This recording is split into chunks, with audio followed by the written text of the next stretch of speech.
your teens' room or another room in your home, you can create something unique by transforming flea market finds. Here with inspiration, Benjamin Moore, Sharon, Grech. I spoke to people in the audience. They are big flea market folks. So I love that we're going to be talking about this. Yes. You took some shots because you went around to flea markets. Yes, I've been staycationing this summer so far. So lots of flea markets, antique markets, garage sailing. You might even go to your grandma's basement or dining room. There's so many places you can find beautiful pieces that are really looking for a new take on life. So repurpose. Upcycle, like there's so many things you can do. And what we all find with older pieces of furniture is that they're made so well. Like the materials are really good and sturdy, the craftsmanship, the design. So why not like take something that you may have just thrown in your basement because it was a hand-me-down and bring it back upstairs or go looking for something specific. But I really wanted to show how you can take those older pieces and mix them in with newer modern pieces and make them work for you today. We need your skill level because look at this piece right here. This is our first piece, which is gorgeous. Now, look at the before. Now look at the before, and then you're really going to be impressed. So we've got shots of how it looked when she actually found it at the flea market, so you can see the transformation that happened. And so it's like, that's a hutch? Is it a hutch? It's a china cabinet, a hutch, which again, they're kind of a dime a dozen, but look at the beautiful shapes, the shape of the design. And then for this one, we wanted to keep the walnut shelves, take off the doors, and then paint it. So again, instead of a china cabinet, because not a lot of us have big, collections of china anymore. We're a bit more practical, right? Yeah, we have a smaller kitchen and dining room. So why not go for open shelving, which is very trendy right now. So the open shelving is so much more practical. You can actually store pieces in there that you use every day. So it's not something that you have to close off from the kids. You can say, go get your plate.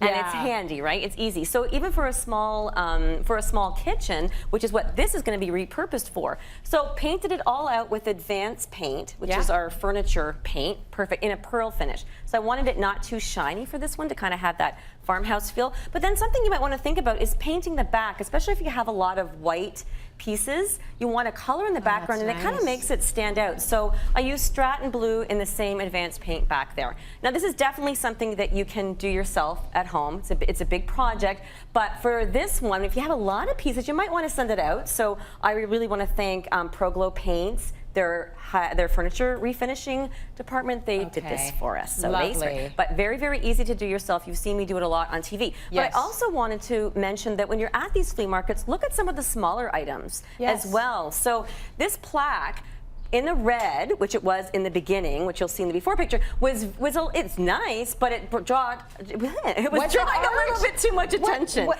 that a piece of art? It was a piece of art. But in the red, it drew too much attention. So by painting it with the same advanced paint, I used Stix primer on it. It really draws out the texture and the pattern, and it just, I hear some people going, oh, it's like that tone on tone, and the fact that it's got that texture, it looks beautiful. That's what you want. You want the texture and pattern. So look for pieces that when it's painted, even if it's a lot of colors, paint it all out, and it can just really tie in with your more sophisticated look. And again, even a little can, like from your amaretti pieces, like there's so many little tin cans that you can get, and just use them for different things in your house, for decor. Very nice. Now let's move over to the mudroom. Yes. So wanted to repurpose this beautiful vintage wash stand, which again, beautiful solid wood. I like that you went shiny.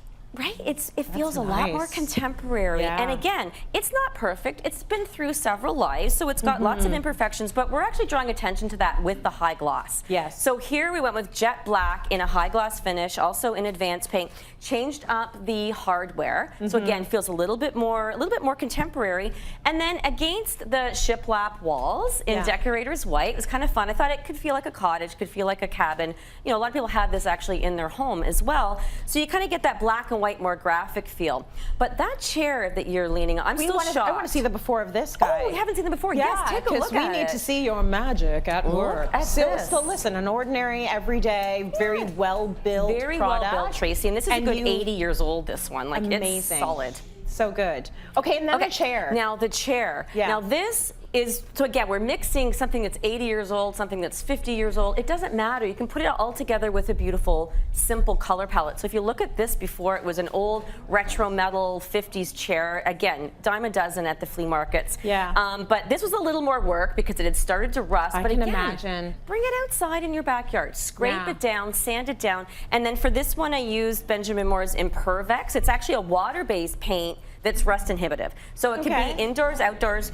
Spot prime the rusty spots first with the same paint and then coat it a couple times. So a nice high gloss there. So it's really fun. It can be used indoors or outdoors. But again, I was imagining this is a mudroom, somewhere to sit down, put your boots on. Yes. And there you go. But it's the color that I think pulls it together. It's gorgeous, and most of us wouldn't think of painting a chair like this. That, right? Yeah, no, like this kind of metal chair. You don't think you can, but all in one shade, it's beautiful. Absolutely. Now this is where you have to look beyond. This out of context.